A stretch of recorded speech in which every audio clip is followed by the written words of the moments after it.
قل أئنكم لتكفرون بالذي خلق الأرض في يومين قل أئنكم لتكفرون بالذي خلق الأرض في يومين وتجعلون له أندادا ذلك رب العالمين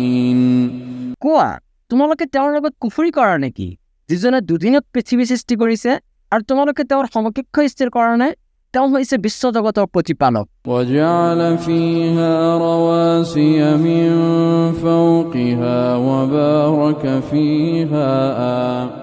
وبارك فيها وقدر فيها أقواتها في 4 أيام سواء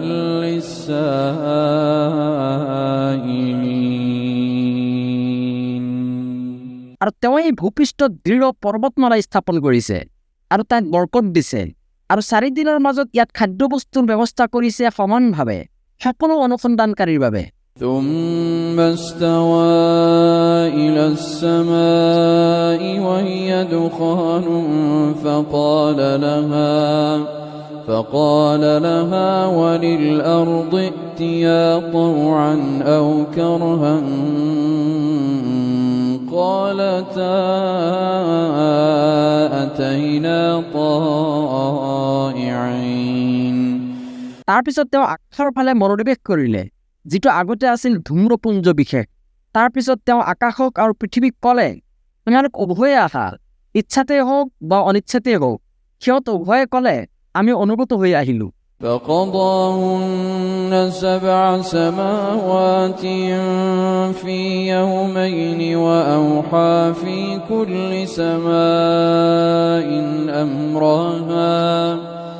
وأوحى في كل سماء أمرها وزينا السماء الدنيا بمصابيح وحفظا ذلك تقدير العزيز العليم এইদৰে তেওঁ দুদিনত আকাশসমূহক 7 আকাশত পৰিণত কৰিলে আৰু প্ৰত্যেক আকাশত তেওঁ নিৰ্দেশ অহিযোগে প্ৰেৰণ কৰিলে আৰু আমি নিকটৱৰ্তী আকাশখনক প্ৰদীপমালাৰ দ্বাৰা সুশোভিত আৰু সুৰক্ষিত কৰিলো এইবোৰ হৈছে মহাপৰাক্ৰমশালী সৰ্বজ্ঞৰ ব্যৱস্থাপনা فإن أعرضوا فقل أنذرتكم صاعقة مثل صاعقة عاد وثمود তথাপিও যদি সিহঁতে মুখ ঘূৰাই লয় তেন্তে সিহঁতক কোৱা মই তোমালোকক কেৱল এটা ধ্বংসাত্মক শাস্তি সম্পৰ্কে সতৰ্ক কৰিছো যেনেকুৱা শাস্তিৰ সন্মুখীন হৈছিল আদ আৰু সামুদ সম্প্ৰদায় إذ جاءتهم الرسل من بين أيديهم ومن خلفهم ألا تعبدوا إلا الله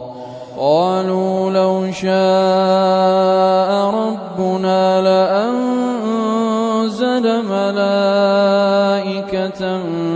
فإنا بما أرسلتم به كافرون যেতিয়া সিহঁতৰ ওচৰলৈ সিহঁতৰ ৰাছুলসকলে সন্মুখৰ পৰা আৰু পিছফালৰ পৰা আহি কৈছিল যে তোমালোকে একমাত্ৰ আল্লাহৰ বাহিৰে আন কাৰো ইবাদত নকৰিবা তেতিয়া সিহঁতে কৈছিল যদি আমাৰ প্ৰতিপালকে ইচ্ছা কৰিলেহেঁতেন তেন্তে নিশ্চয় তেওঁ ফিৰিষ্টা অৱতীৰ্ণ কৰিলেহেঁতেন এতেকে তোমালোকে যি লৈ প্ৰেৰিত হৈছা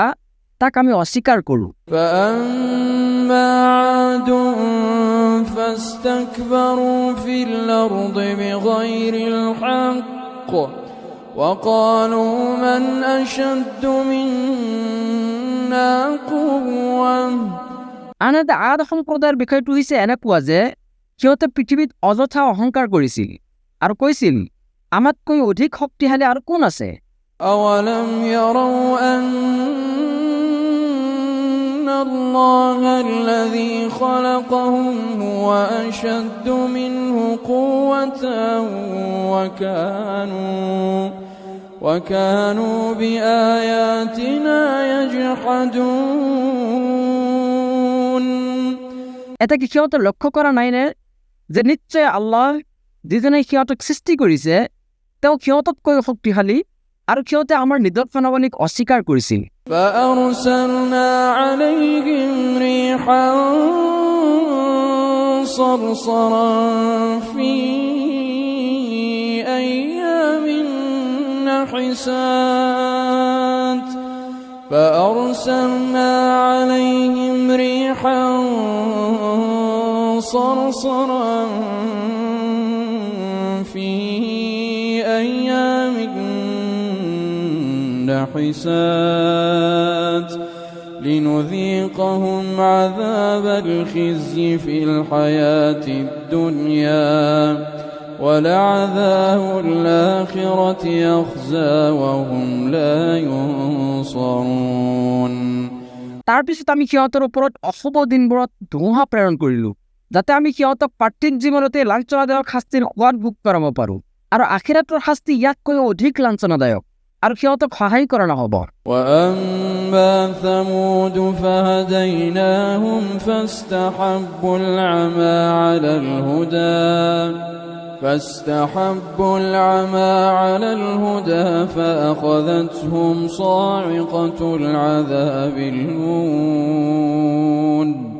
فأخذتهم صاعقة العذاب الهون بما كانوا يكسبون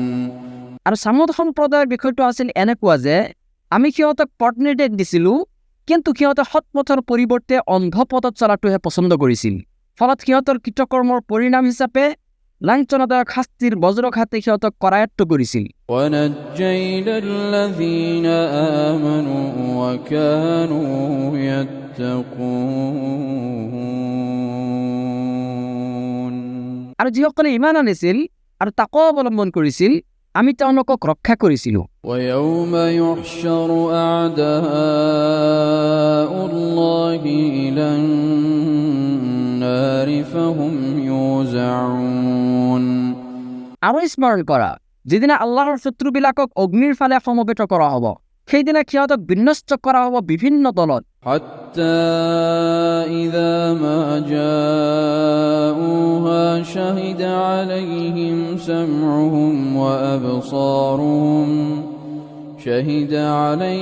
سمعهم وأبصارهم وجلودهم بما كانوا يعملون অৱশেষত সিহঁতে যেতিয়া জাহান্নামৰ একেবাৰে সন্নিকটত গৈ উপস্থিত হ'ব তেতিয়া সিহঁতৰ কাণ সিহঁতৰ চকু আৰু সিহঁতৰ চালেও সিহঁতৰ বিৰুদ্ধে সিহঁতৰ কৃতকৰ্ম সম্পৰ্কে সাক্ষ্য দিব وقالوا لجلودهم لم شهدتم علينا قالوا أنطقنا الله الذي أنطق كل شيء وهو خلقكم أول مرة وإليه ترجعون আৰু সিহঁতে সিহঁতৰ ছালবোৰক সুধিব কিয় তোমালোকে আমাৰ বিৰুদ্ধে সাক্ষ্য দিলা ছালবোৰে ক'ব আল্লাহে আমাক বাকশক্তি প্ৰদান কৰিছে যি সত্যে সকলোকে বাকশক্তি দিছে তেওঁই তোমালোকক প্ৰথমবাৰ সৃষ্টি কৰিছে আৰু তেওঁৰ ওচৰতে তোমালোক প্ৰত্যাৱৰ্তিত হ'বা وما كنتم تستترون أن يشهد عليكم سمعكم ولا